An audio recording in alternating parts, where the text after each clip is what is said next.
Selamat malam, Shalom. Sebelum kita mulai masuki ibadah kita pada malam ini, mari kita menyanyikan Mars Pelkat PKB. Diundang bangkit berdiri.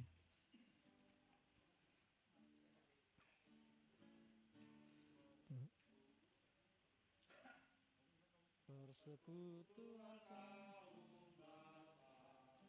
Guru GPIB berenat dengan sungguh-sungguh melayani bersama. Kasih Tuhan sebagai dasar dalam tugas dan pelayanan.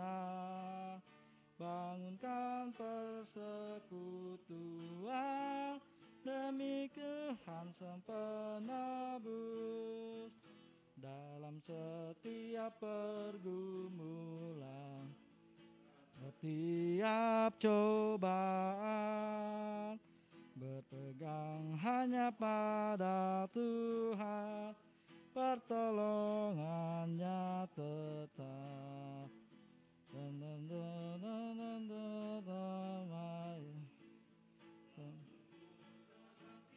Biasa menegakkan nama Tuhan kini dan selama-lamanya. Sebentar kita akan mendengarkan sambutan dari tuan rumah. Buat Bapak Matius dipersilakan.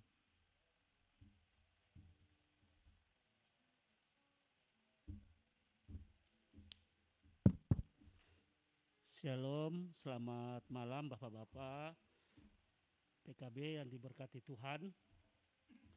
Kita mengucap syukur malam hari ini kita dapat berkumpul lagi di tempat ini dalam rangka ibadah PKB yang permulaan hari ini dimulai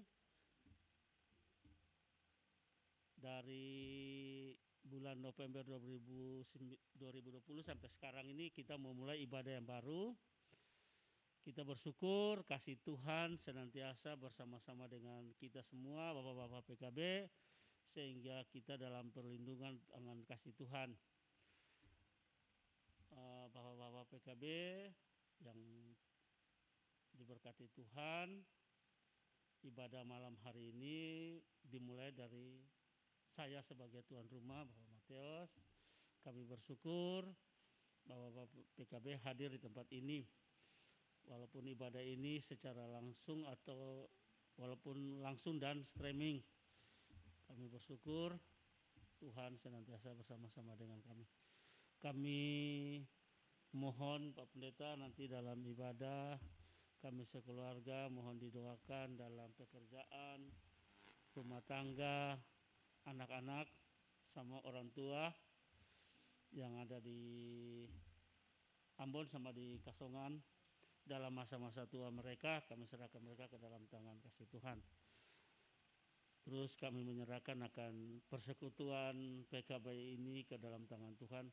Biarlah dari hari lepas hari kuasa Tuhan selalu menyertai dan kita PKB bertumbuh beserta dengan Tuhan.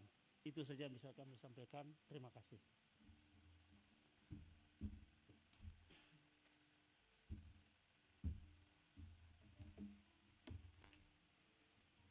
Terima kasih buat kata sambutan dari Bapak Matius. Saudara-saudara, selamat malam dan selamat beribadah. Pada malam ini kita akan melaksanakan ibadah Pelkat PKB bersama Bapak Matius Menaten yang akan dilaksanakan di Pendopo GPIB secara onsite. Kiranya ibadah ini membawa berkat dan kehidupan kita setiap hari. Pemberita firman pada saat ini adalah Pendeta Henry Tamayela. Saudara-saudara, mari berdiri untuk menghadap Tuhan dan muji namanya karena kasih setianya besar atas kita. Kidung Jemaat 1 ayat 1 dan 2. Haleluya, puji Tuhan. Haleluya, pujilah Allah yang agung Maha Esa.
Dunia soraklah, angkat suaramu, nyanyilah. Rabu latifah dan genda, iringi puji dalam tembang. Haleluya, pujilah Allah yang agung, Maha Esa. Dalam Kristus kita kenal apa yang hidup, apa kekal. Mari kita berdoa.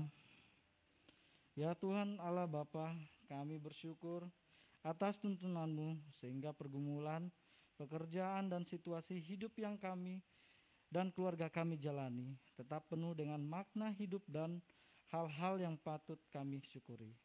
Kami berterima kasih sebab anugerah-Mu kami yang penuh dosa ini tetap hidup dalam pengasihan-Mu.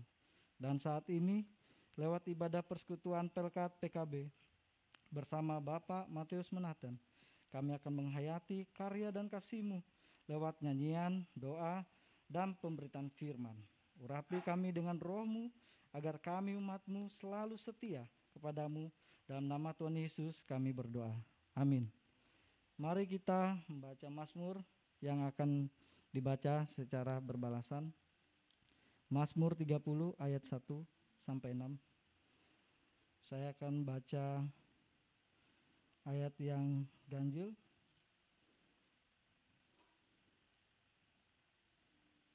Dan Bapak-bapak sekalian yang akan membaca ayat yang genap. Mazmur 30 ayat 1 sampai 6.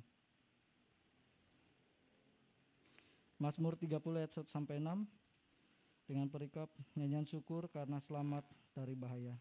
Mazmur nyanyian untuk tabisan bait suci dari Daud.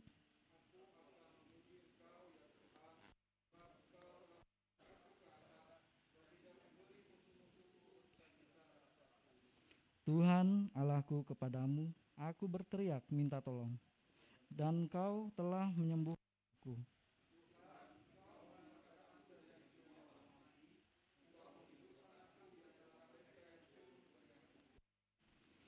Nyanyikanlah mazmur bagi Tuhan, hai orang-orang yang dikasihinya, dan persembahkanlah syukur kepada namanya yang kudus.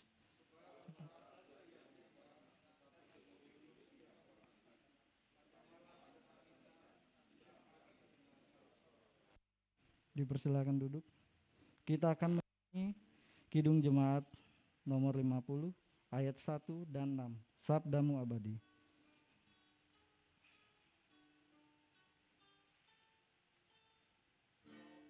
Mu abadi seluruh langkah kami yang mengikutinya, hidup sukacita. Tolong agar kami rajin mendalami,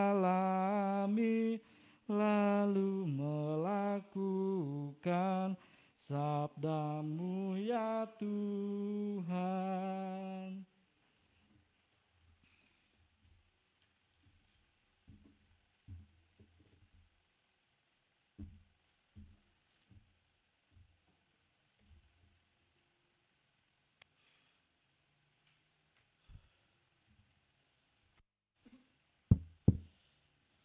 Kaum Bapak yang dikasihi Tuhan, mari kita berdoa memohon bimbingan Roh Kudus. Mari kita berdoa.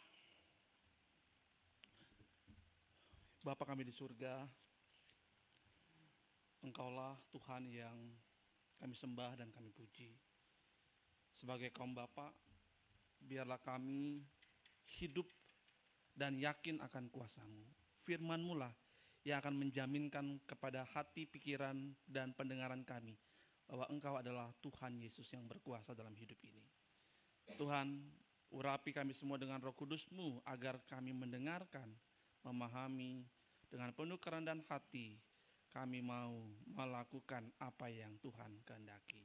Di dalam nama Tuhan Yesus kami berdoa. Amin. Mari kita berdiri untuk mendengar firman Tuhan yang dibacakan dari Alkitab, terambil dari Injil Markus pasal yang kelima. Injil Markus pasal yang kelima ayat 1 sampai 13.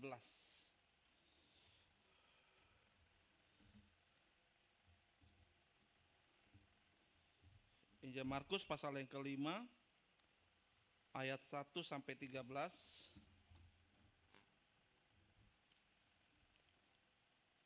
Saya bacakan buat kita semua.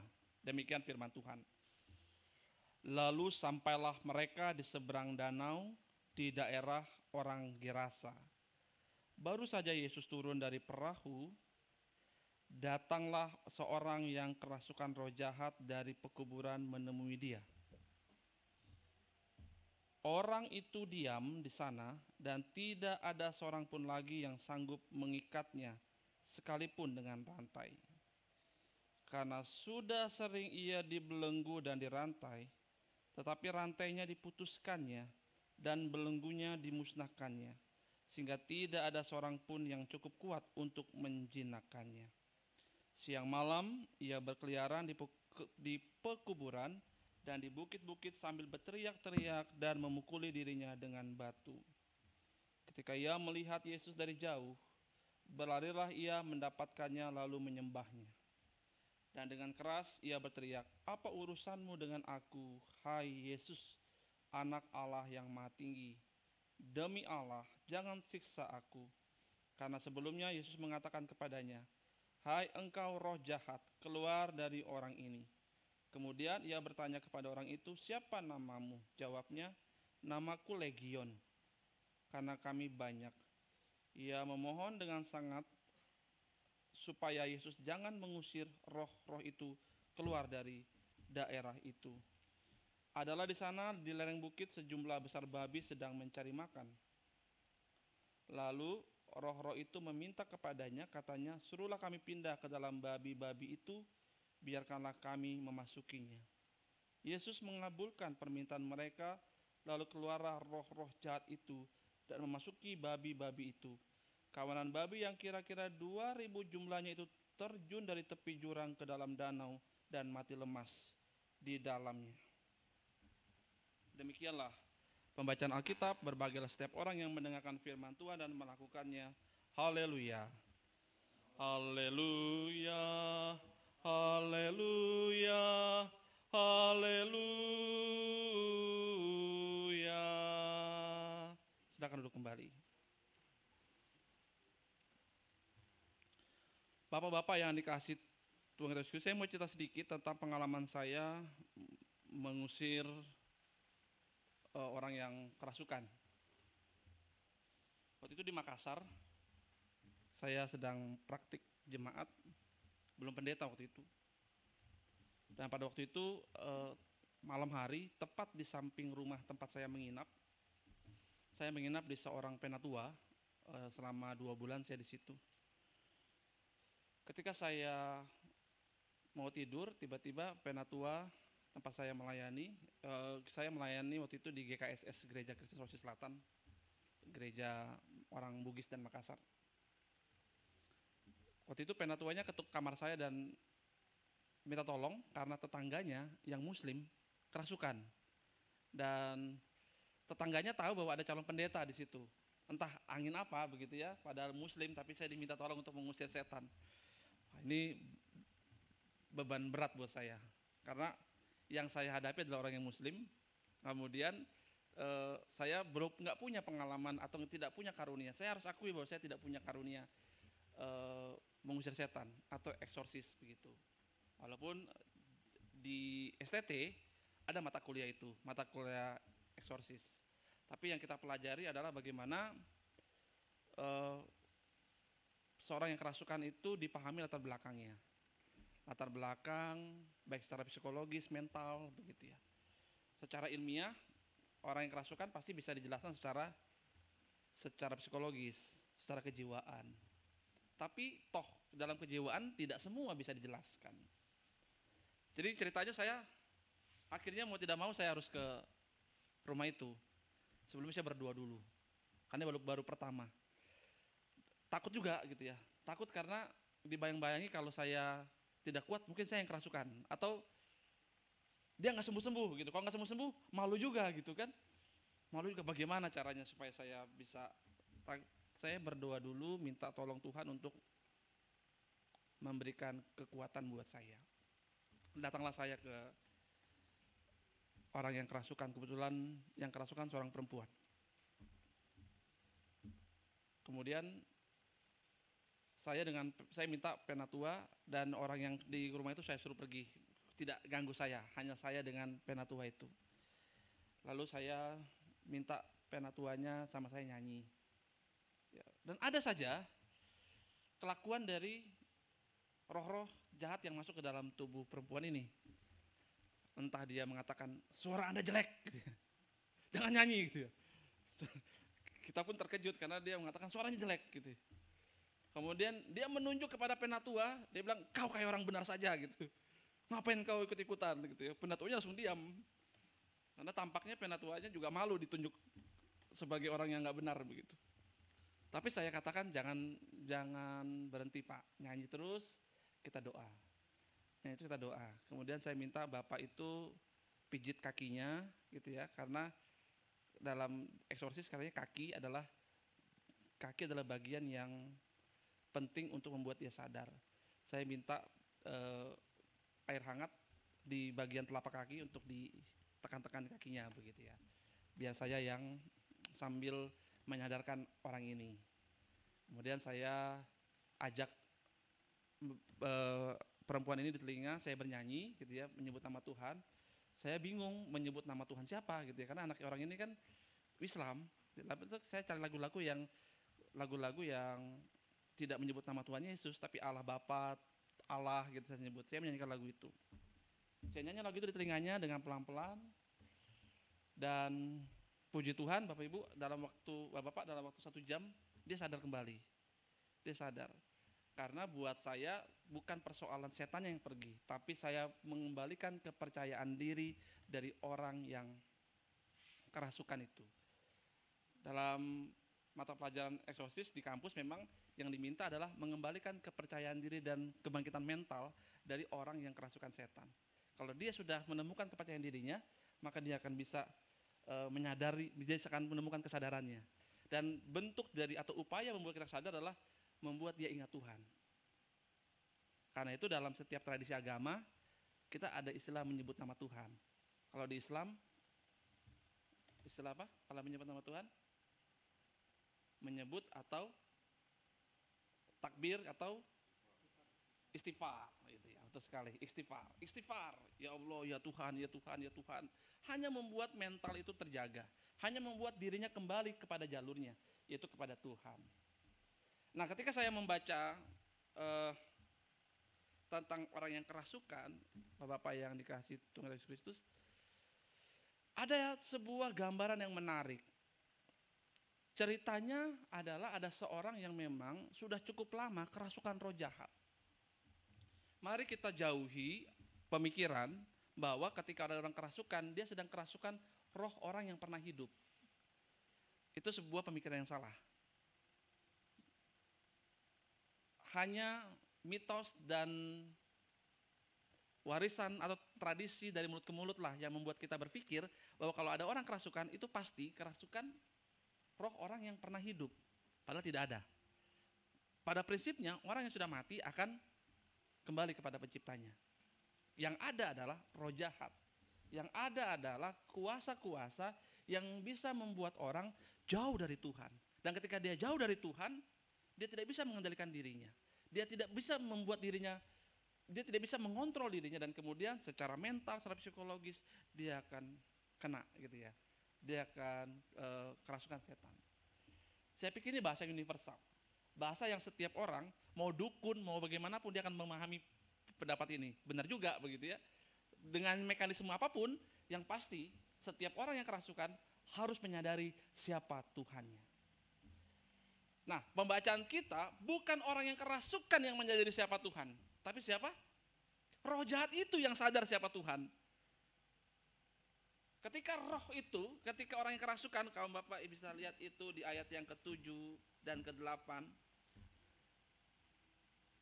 Ayat yang ke-6 ya. Ketika ia melihat Yesus dari jauh, berlarilah ia mendapatkannya, lalu menyembahnya. Dan dengan keras ia berteriak, apa urusanmu dengan aku, hai Yesus anak Allah yang maha tinggi, demi Allah, jangan siksa aku. Yang terjadi kemudian adalah roh jahat itu membawa si orang ini untuk menyembah Yesus dan mengakui siapa Yesus. Di sini saya akhirnya mengajak kita untuk berpikir bahwa sebenarnya kemampuan untuk mengendalikan diri menghadapi kuasa jahat sangat ditentukan oleh kebiasaan kita mengandalkan Tuhan Yesus sebagai satu-satunya kuasa dalam hidup kita.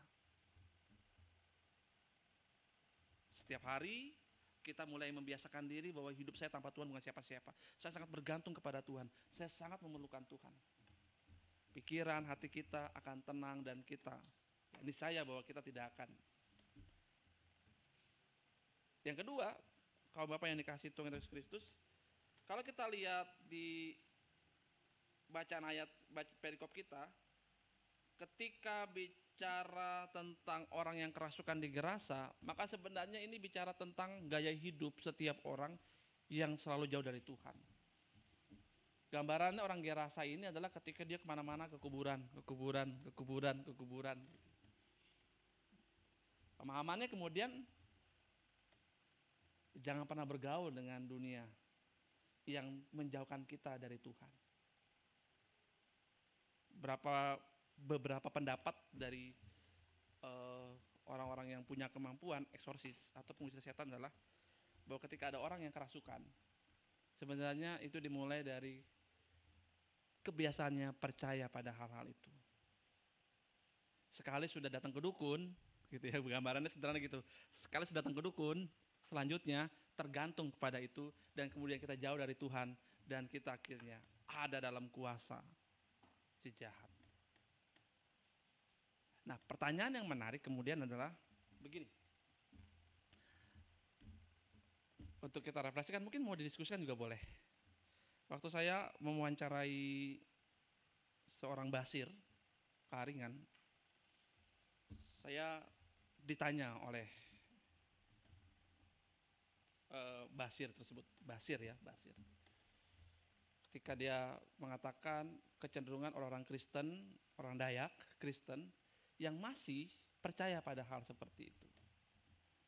Dia berkata begini, kalau umat Bapak masih percaya kepada dia, tidak tahu kalau saya sebenarnya bukan pendeta yang ada sih di Kalimantan, tapi bukan di Kalimantan Tengah ya, di Kalimantan Barat, di Kalimantan Timur, itu banyak orang Dayak yang warga GPIB yang juga akhirnya ikut, tapi tidak bersentuhan dengan Kaharingan, karena itu agama leluhur. Kalau kita bertemu dengan Kaharingan di sini, tentu bicara tentang agama Hindu Kaharingan. Bertanya kepada saya, kalau umat Bapak percaya kepada roh-roh, kenapa tidak Kaharingan saja? Kan percaya sama Yesus. Pertanyaannya bagus, saya sangat setuju dengan pendapat itu. Tapi ada hal yang menarik yang perlu kita renungkan, apakah salah ketika seseorang menghormati tradisi nenek moyangnya, tapi kemudian upaya untuk tradisi nenek moyangnya adalah menghormati roh-roh yang dikaitkan dengan nenek moyangnya.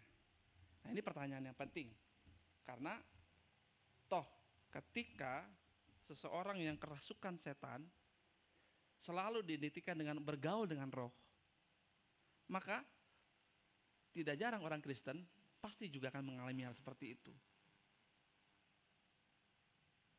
Fakta yang menarik kemudian adalah bahwa ada kuasa-kuasa jahat yang tidak perlu kerasukan, yang tidak perlu memerlukan sebuah ektase gitu ya, tapi merugikan banyak orang. Koruptor misalnya. Itu kan contoh bahwa ternyata kita nggak bicara soal kuasa jahat dalam arti roh, tapi juga kuasa jahat dalam arti ketika seseorang Ya kalau dalam asal kitab menghisap darah. Nah dalam kondisi itu maka sebenarnya kita mulai bertanya, siapa yang patut kita unggulkan? Atau apakah memang orang yang Kristen yang masih bergaul dengan roh-roh, ya, dengan tradisi, kita anggap sesat, tapi ketika ada saudara kita yang Kristen, tapi kemudian hidupnya secara moral bermasalah, kita tidak pernah kaitkan itu sebagai orang yang sesat. Fakta ini membuat kita harus merenung Bapak Ibu, Bapak dan saudara sekalian, bahwa sebenarnya ketika seseorang jauh dari Kristus, persoalannya bukan dia dekat roh atau tidak, tapi bagaimana seseorang mengandalkan kuasa Kristus dalam segala hal. Bukan saja dalam masalah sakit penyakit, bukan saja dalam masalah roh-roh, tapi juga dalam masalah finansial misalnya, dalam masalah hidup cukupan, sehingga dia bisa mengendalikan dirinya untuk tidak dikendalikan oleh kuasa jahat, melakukan perbuatan-perbuatan yang tidak sesuai dengan kehendak Tuhan. Kaum Bapak yang dikasihi Tuhan kita Yesus Kristus, sebuah fakta yang menarik memang ketika dalam Alkitab Yesus memindahkan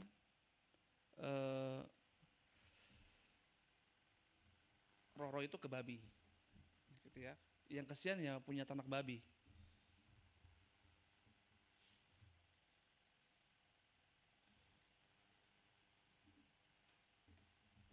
Ketika dia melihat faktanya bahwa babinya harus mati semua. Di Gerasa memang ada orang-orang yang bukan Yahudi yang bergaul dengan babi.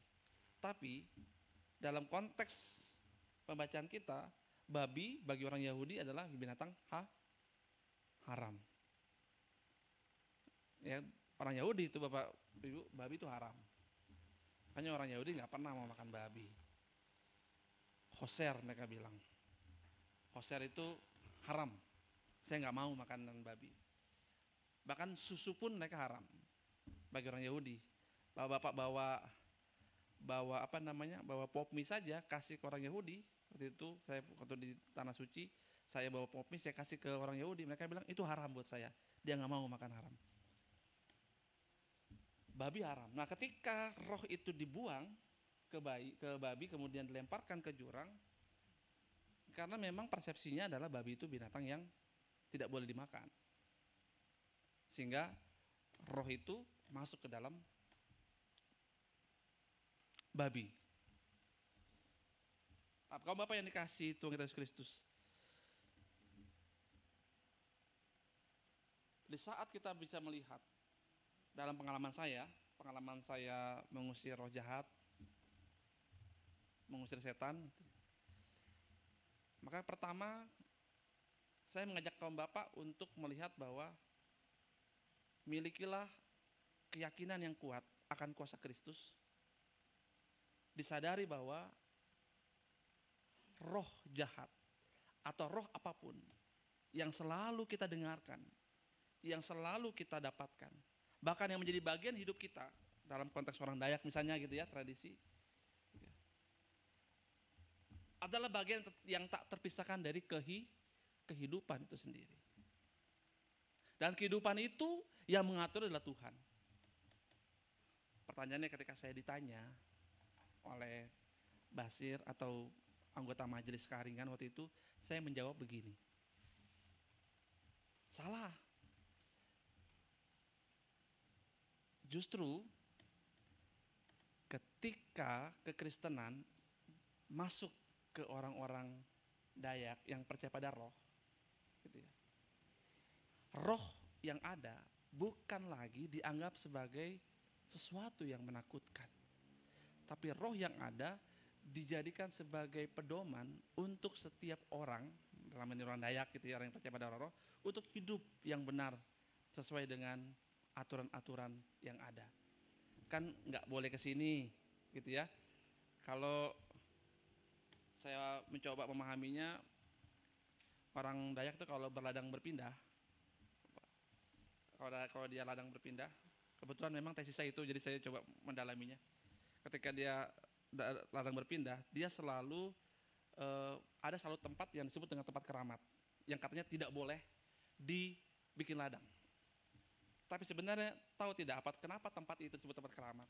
Tempat itu akan menjadi tempat hewan-hewan buas untuk lari ke situ dan hidup di situ, supaya tidak mengganggu masyarakat ketika membuat ladang dan berkebun di situ. Tapi persepsi yang dibangun adalah itu tempat tinggal roh-roh jahat.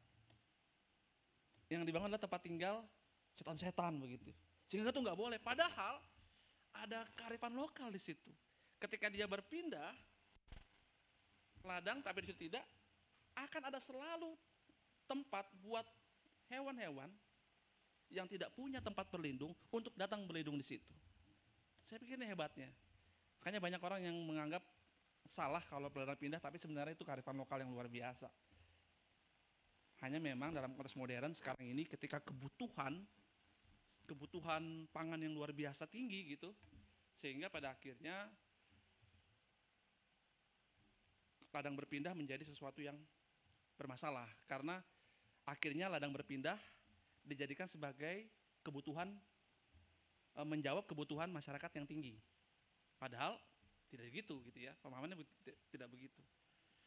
Yang saya mau katakan kepada kita semua, Bapak yang dikasih Tuhan kita Yesus Kristus, bahwa kuasa Kristus bukan saja menghancurkan kuasa jahat, tapi membuat kita sendiri secara pribadi untuk bisa mengendalikan diri kita dengan cara baik dan benar ketika melihat hal-hal yang selama ini kita anggap tidak benar.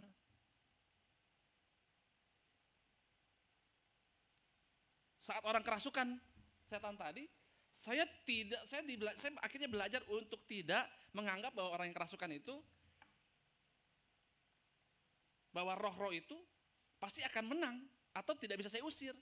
Yang saya pikirkan adalah bagaimana orang yang sedang kerasukan ini harus bisa mengenal dirinya dan mampu mengenal siapa Tuhannya. Urusan roh itu urusan belakangan.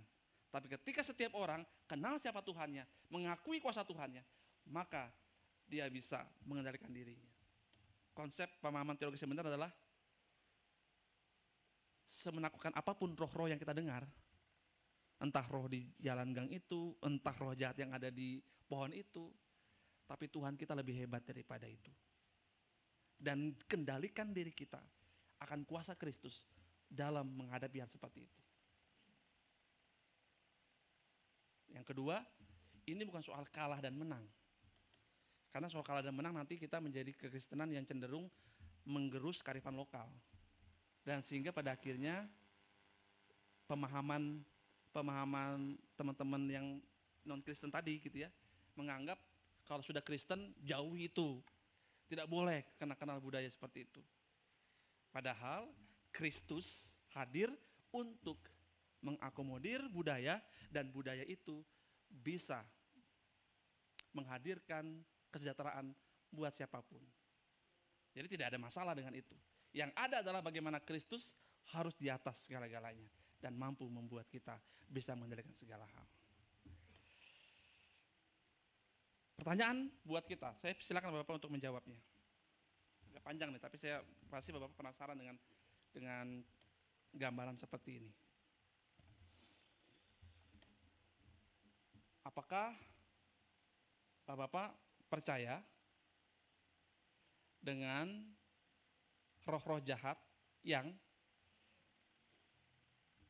lahir dari orang yang sudah meninggal? Itu pertanyaan sederhana, karena masih banyak orang takut. Ketika ada orang yang meninggal, takut tuh.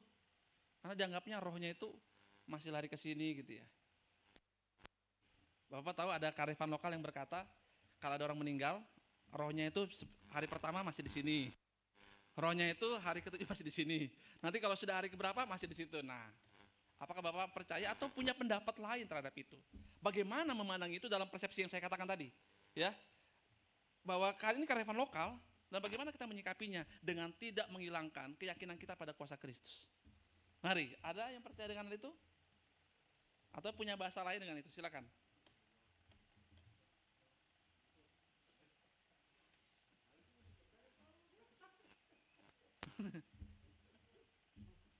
Silakan.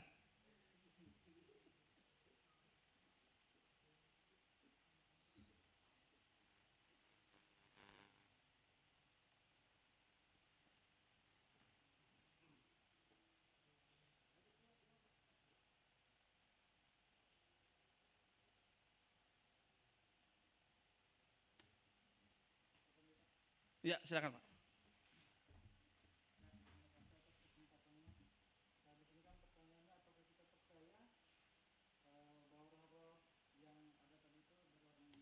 Iya. Enggak apa-apa, duduk aja Pak, nanti berdiri lama. Duduk aja biar kita bisa. Oh iya.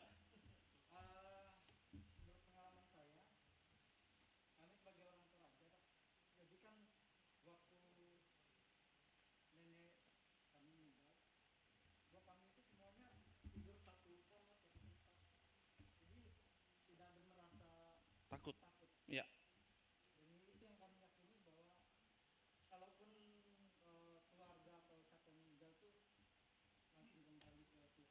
Iya.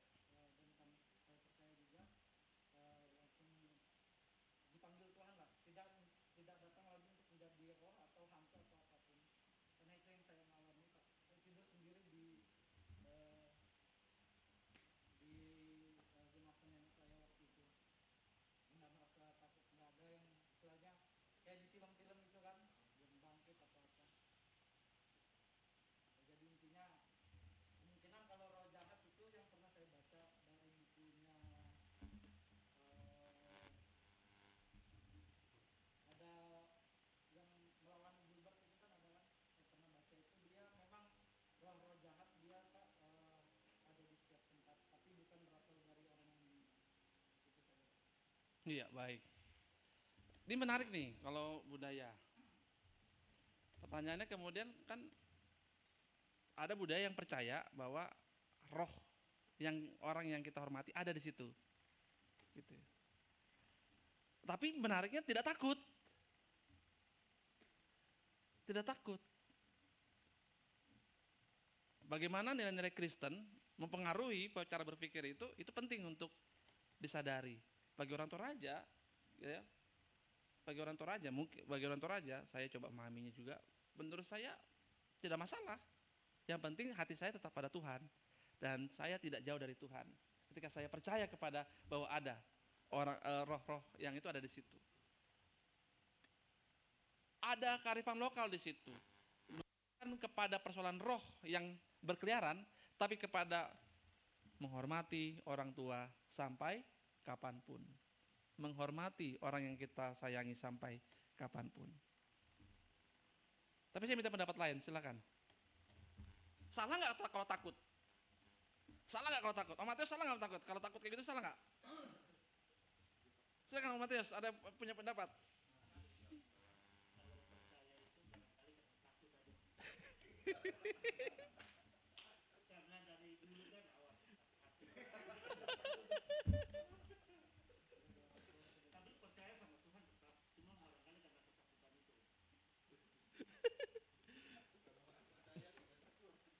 Ya, percaya bukankah lawan akan menimbulkan keberanian?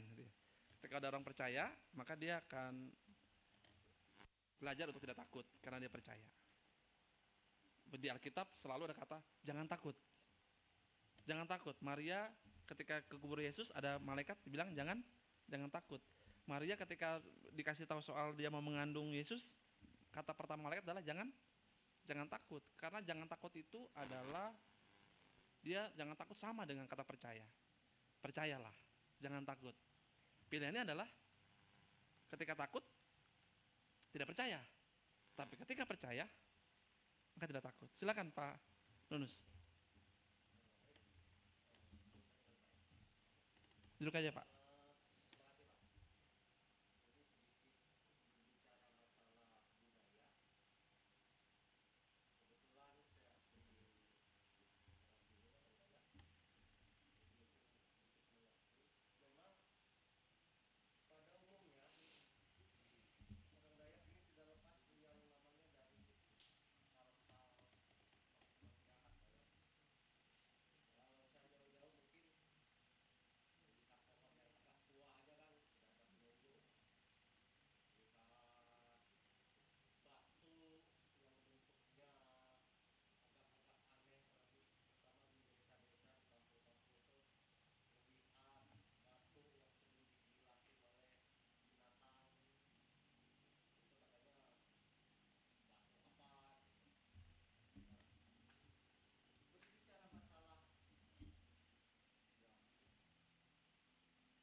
Nah pertanyaannya Pak, yang langsung saya potong, maaf. Di mana kuasa Tuhan yang Bapak yakini? Ketika Bapak yakin akan kuasa Yesus, lalu di mana Bapak menempatkan kuasa Yesus di tengah-tengah pemahaman itu? Apakah pada akhirnya setelah kita akan berkata bahwa ya berarti saya nggak percaya sama Yesus karena saya percaya pada itu, atau bagaimana?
Ya. Ada yang pendapat lain silakan tentang ini. Saya silakan Pak. Wah ini orang Dayak ini banyak nih pasti. Harus silakan Pak Indra.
Siap.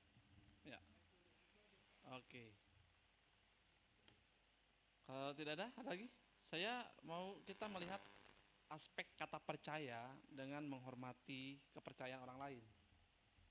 Kita percaya sama Yesus sebagai Tuhan dan Juru Selamat, dan kita percaya Yesus adalah Tuhan yang punya kuasa terhadap roh-roh itu.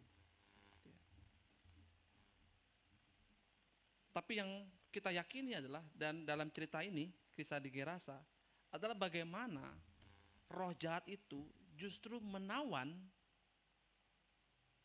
membelenggu kemanusiaan dari si orang yang kerasukan ini. Sebenarnya inilah yang harus kita lihat. Ketika seseorang percaya kepada Kristus, maka sebenarnya dia sedang membebaskan dirinya dari belenggu kuasa jahat apapun yang membuat dirinya sudah tidak lagi menjadi manusia seutuhnya, segambar dan serupa dengan Allah. Ketika kita memilih percaya pada kuasa Yesus, kemudian kita diperlakukan pada tradisi-tradisi yang diceritakan tadi, di setiap daerah, di Manado, di Ambon, masih banyak seperti itu. Maka pengertiannya kemudian adalah bahwa saya menghormati tradisi itu, saya hadir dalam tradisi itu, dalam keyakinan Kristus yang hidup dalam diri saya. Kristus di atas segala-galanya. Nah, dalam faktanya tadi diceritakan Pak Jupri bahwa ada orang tua raja yang begitu, orang tua raja Kristen, tapi tidak takut, tetap menjalani tradisi dengan biasa ke gereja, karena pada akhirnya Kristus mampu menerangi semuanya, membuat kita mampu untuk menghadapi hal itu tanpa lagi disertai rasa takut, rasa cemas. Takut sama Tuhan saja, itu yang penting. Takut sama kuasa Tuhan, jangan takut sama kuasa apapun. Tuhan Yesus memberkati kita semua. Amin.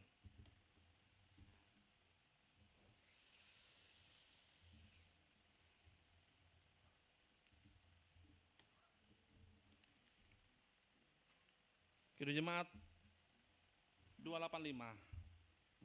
Tuhan kulah gembalaku. Tuhan kulah gembalaku, olehnya ku tentram di padang hijau yang segar, di pinggir air tenang. Mari kita berdoa syafaat. Terima kasih Tuhan untuk firman-Mu memperlihatkan kepada kami tentang kuasa Kristus di tengah-tengah dunia ini. Ketika kami belajar tentang kuasa jahat yang membelenggu setiap pribadi. Dalam cerita firman Tuhan tadi tentang orang dari Gerasa. Tuhan, kami belajar untuk kembali mengandalkan kuasa Yesus saja, bahwa Yesuslah Tuhan dan Juru Selamat kami.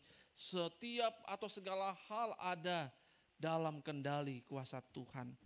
Tuhan menciptakan langit dan bumi ini.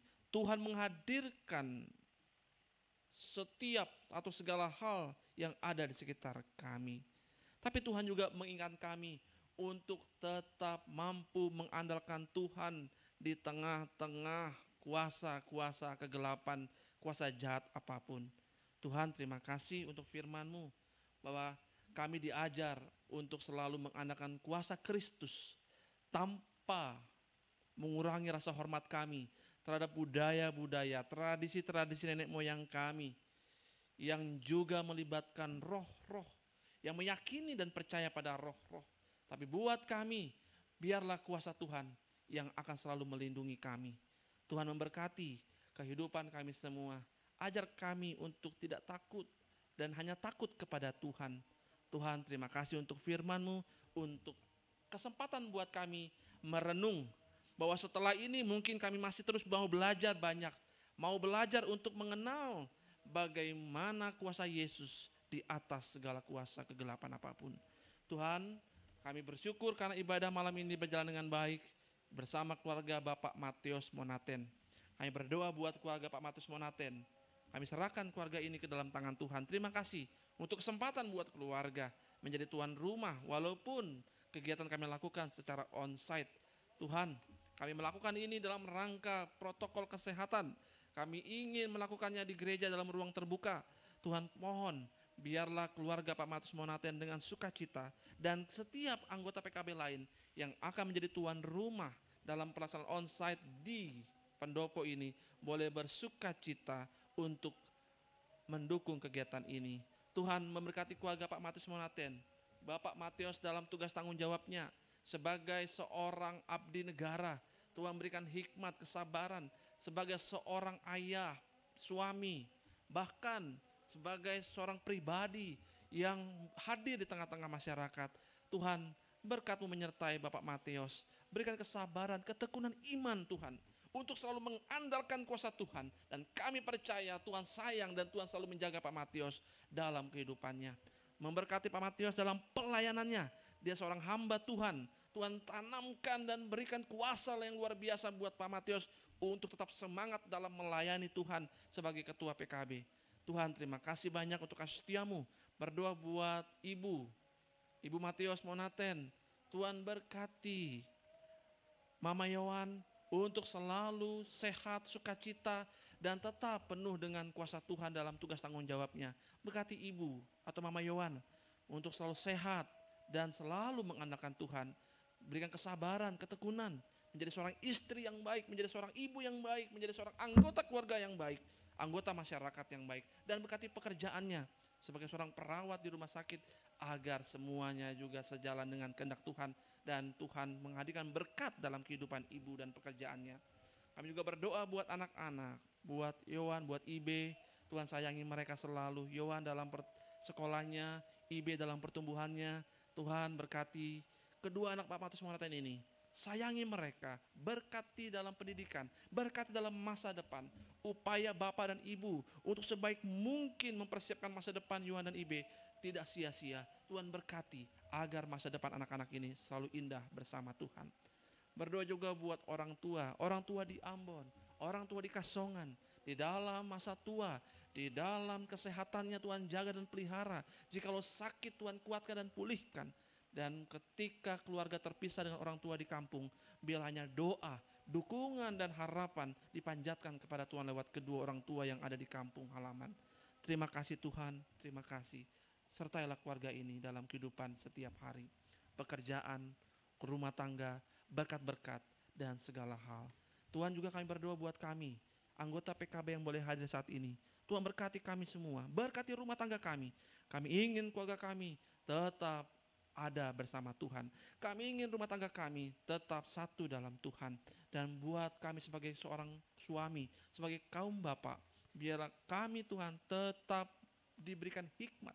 Mohon berikan hikmat-Mu agar kami tetap menjadi seorang kaum bapak yang memberikan teladan, seorang suami yang mencintai istri, seorang suami yang selalu mau meneladani, mau menjadi teladan bagi keluarga, seorang ayah, seorang laki-laki yang tetap diandalkan.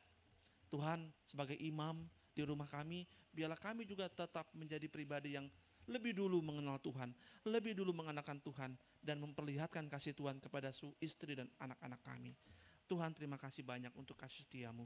Berkat-Mu menyertai kami kaum bapak dalam pekerjaannya, yang bekerja sebagai pegawai negeri, yang bekerja sebagai Polri, polisi, TNI, yang punya usaha, karyawan swasta, bahkan Tuhan yang sedang menjalani tugas tanggung jawab yang berat, atau yang sedang mencari pekerjaan, semuanya Tuhan, berkat-Mu menyertai kami.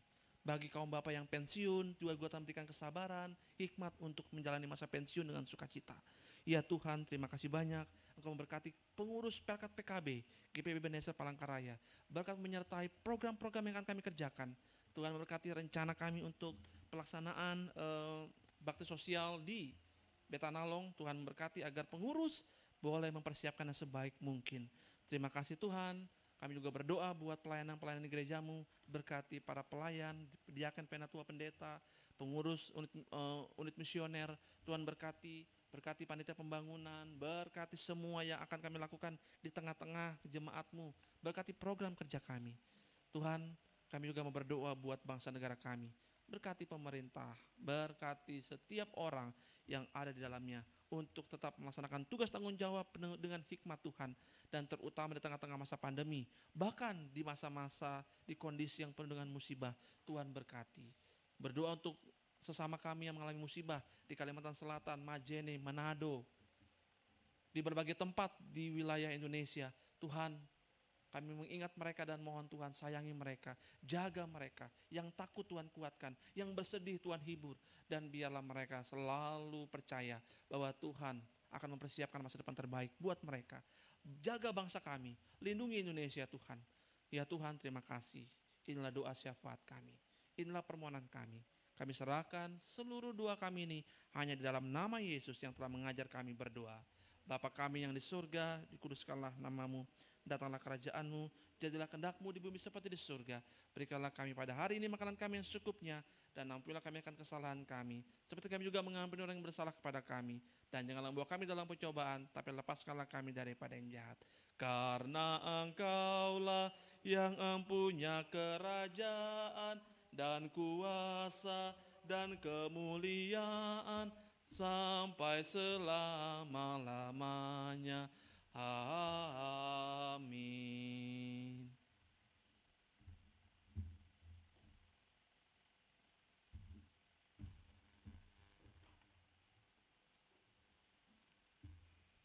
kita masuk dalam pengucapan syukur. Saudara-saudara, mari mengucap syukur kepada Tuhan dengan memberi persembahan kepadanya.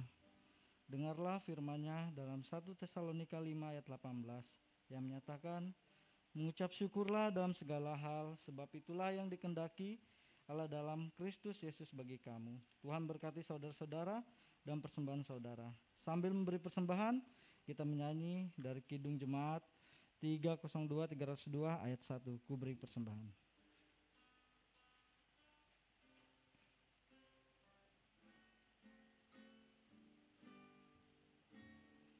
Ku beri persembahan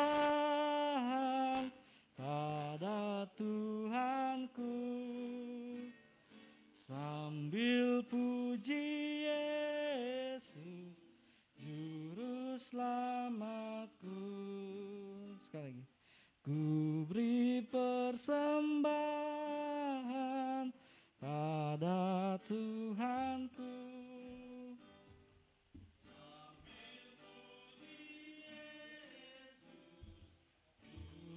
selamatku.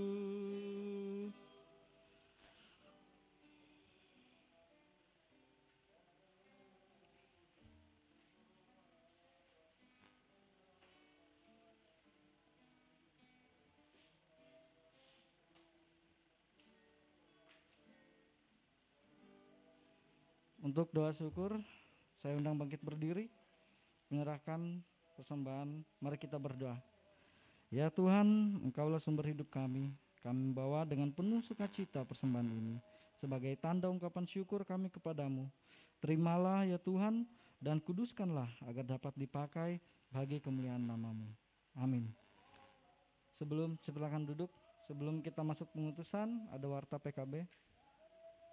Waktu dan tempat.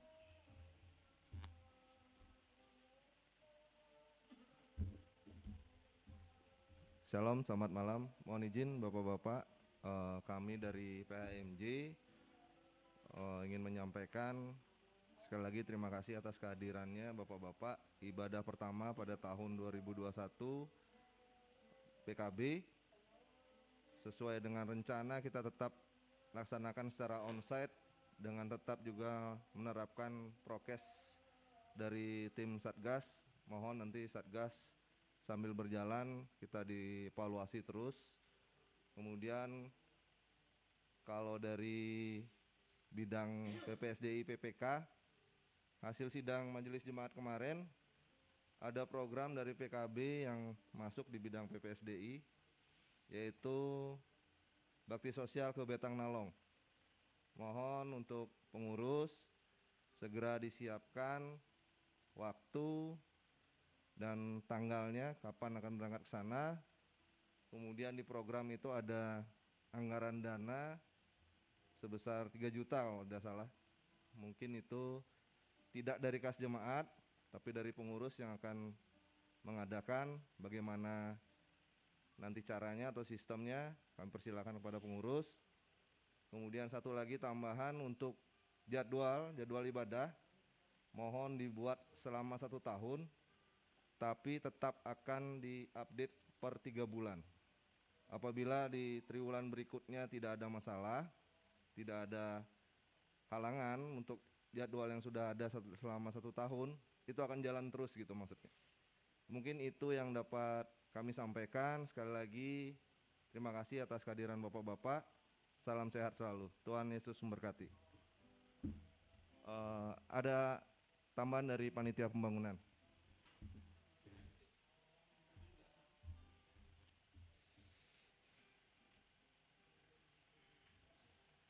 Salam. Pertama-tama kami dari pengurus PKB mengucapkan terima kasih untuk ibadah kita pada malam hari ini. Terima kasih untuk tuan rumah Pak Matius sudah memulai ibadah kita sesuai jadwal yang sudah disepakati. Terima kasih untuk petugas Pak Liturgos, kemudian untuk Pak Pendeta yang sudah membawa firman-Nya. Terima kasih untuk rekan-rekan pemuda yang sudah menyiapkan materi maupun untuk rekaman agar bapak-bapak yang tidak hadir bisa menyaksikan kita di YouTube GPIB. Tuhan selalu memampukan kita, kaum PKB, untuk selalu beribadah, selalu kuat pada masa-masa pandemi ini. Semoga ibadah kita tetap bisa berjalan sesuai jadwal yang sudah ditentukan. Yang kedua, kami mewakili panitia pembangunan. Ada beberapa hal yang ingin kami sampaikan. Seperti yang bapak-bapak sudah lihat bahwa pembangunan tahap pertama untuk lanjutan gedung Pelkat dan gedung sekaligus ini gedung serbaguna kita. Kita tahu bahwa pembangunan awal kita ini dibantu oleh anggaran dari pemerintah daerah. Saat ini anggaran dari pemerintah daerah tidak berlanjut lagi, tetapi kita masih tetap mengusahakan. Tahap pertama kemarin kita sudah mengumpulkan anggaran kurang lebih 33 juta. Kami sangat berterima kasih kepada setiap jemaat yang berpartisipasi.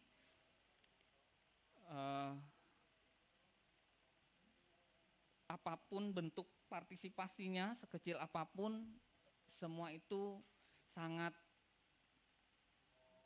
kami hargai, sangat membantu, dan itu sangat luar biasa untuk mewujudkan pembangunan gedung serbaguna ini. Kalau dari segi luas, bapak-bapak bisa lihat lantai bawah ini yang belum selesai itu kurang lebih 12 kali 12 meter. 12 kali 16. 12 kali 16 itu kalau meter kuadratnya sekitar 160-an ya. Kita kalau membangun dari nol itu, kalau rumah tinggal kali aja mungkin 5 juta, itu sekitar 500-600 juta. Tapi ini kan sudah fondasi sudah ada, lantai sudah ada, pekerjaan beton sudah ada. Nah, tahap pertama kemarin kita membuat dinding-dinding pembatas, kemudian memberi lubang-lubang untuk sirkulasi, untuk dinding, untuk pintu juga. Nah, pada tahap kedua ini berdasarkan hasil sidang majelis jemaat tanggal 17 Januari kemarin, kita akan mengajukan pembangunan tahap kedua. Nanti kami akan membagikan surat dan juga janji iman kepada kita semua yang tergerak untuk membantu penyelesaian gedung serbaguna ini. Pada tahap kedua, kurang lebih anggaran yang kita estimasikan adalah sebesar 154 juta. Pada waktu selesai ibadah ini kami akan membagikan form kepada bapak-bapak. Ini bapak-bapak bisa bawa pulang, didoakan, dikonsultasikan, atau kita bicarakan dan keluarga kita masing-masing. Apapun bentuknya, tidak ada patokan, tidak ada minimal, maksimalnya terserah, bisa sampai berapa aja. Nah, yang kedua, selain itu kami juga memohon bapak-bapak jika ada channel atau pihak ketiga yang ingin membantu, kami akan buatkan proposal. Jadi bapak-bapak nanti bisa menghubungi saya, Pak Made, atau Sekretaris Pak Jupri, untuk kami buatkan suratnya, surat pengantarnya. Ini berisi estimasi biaya, apa yang kita butuhkan. Jadi pada tahap kedua ini kurang lebih kita paling tidak sampai kelistrikannya sudah bisa. Sampai plafon listrik kita usah finish ya. Sudah sampai finish. Mungkin yang nanti AC dan perlengkapan yang selanjutnya itu di luar yang 154.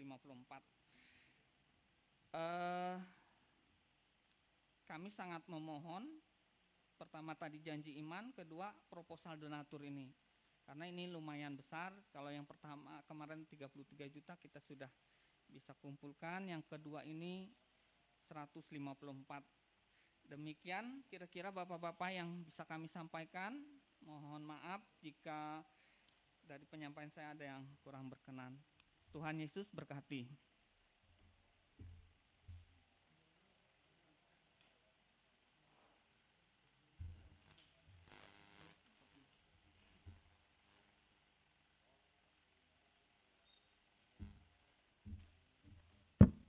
Mari kaum Bapak kita berdiri. Pergilah dalam damai sejahtera Tuhan dan lakukanlah firman Tuhan yang telah didengar. Marilah, marilah hai saudara. Marilah, marilah hai saudara, menyebarkan terang dunia.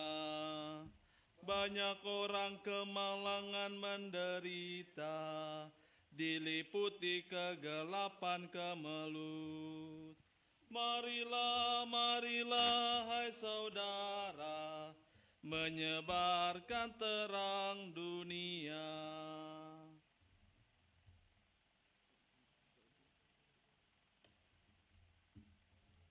Mari kita berdoa. Bapa, saat ini kami mendengar kabar Pak Jody Supratman sedang sakit. Kami berdoa saat ini Tuhan,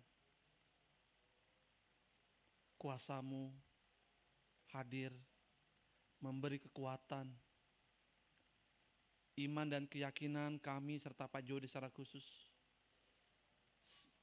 kembali membangkitkan semangat, kembali memberi pengharapan, dan kehadiran Tuhan boleh memberikan kuasa mujizat buat Pak Jody. Tuhan urapi hamba-Mu ini, mampukan Pak Jody untuk mengalami mujizat dalam nama Tuhan Yesus. Terima kasih untuk ibadah saat ini.